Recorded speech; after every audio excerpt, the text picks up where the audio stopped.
A lot of the practices you were mentioning, they're very much to do with one's own development, self-development. Buddhism also has this very strong altruistic aspect to it as well. And I wondered if you could say a little bit about that and how, as a practicing Buddhist, one can put that altruism into our daily lives. I think one can say that Buddhism is nothing if not altruistic, though it may not seem so at first. And that's not to say that all Buddhists, or all who call themselves Buddhists, are necessarily leading altruistic lives. You did ask a little while ago whether someone who was not a Buddhist could gain enlightenment.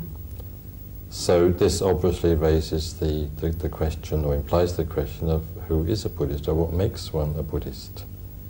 Perhaps, in a sense, more formally.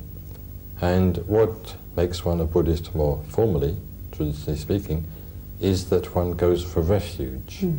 One goes for refuge to the Buddha, the Dharma, and the Sangha. Goes for refuge to the enlightened teacher, his teaching, and the community of his disciples here and now, especially those with whom one is in personal contact. So one goes for refuge. But that going for refuge, that resolution to follow the spiritual path, is not something that just concerns you. Because in the course of your spiritual life, one of the things that you're trying to do is to lead an ethical life.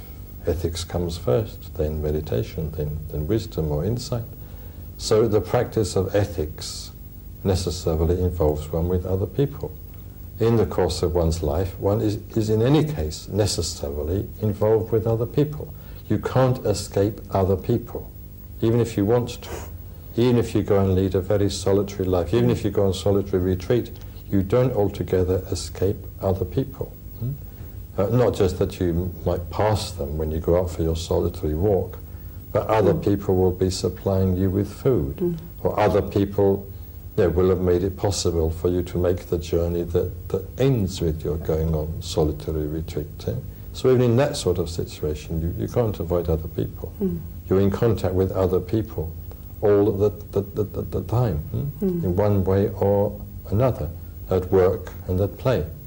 If you go along to a Buddhist center, you're in contact with other people. If you go on retreat, you're in contact with other people. So you're in contact with other people all the time.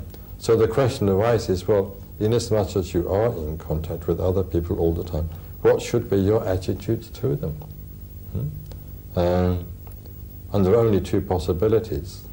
Either you use people, consciously or unconsciously, which is what usually happens, or you try to help people.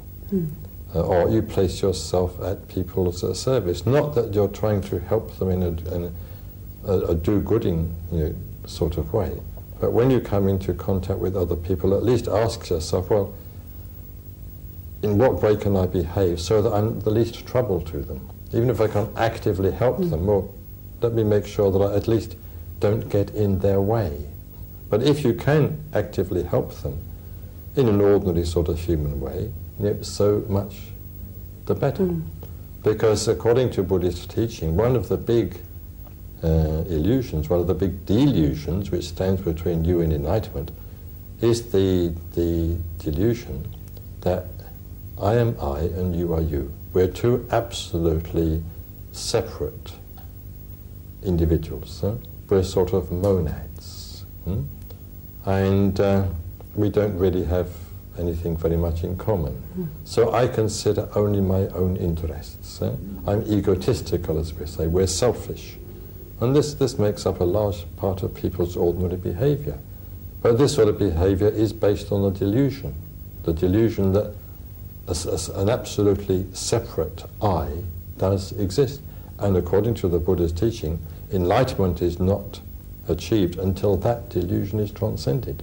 So one of the ways of transcending it, one of the ways of working on it, is just by practicing unselfish behavior in relation to other people. is not necessarily embarking on some grand altruistic charitable project, but just being altruistic in the course of your dealings with other people wherever you happen to meet them.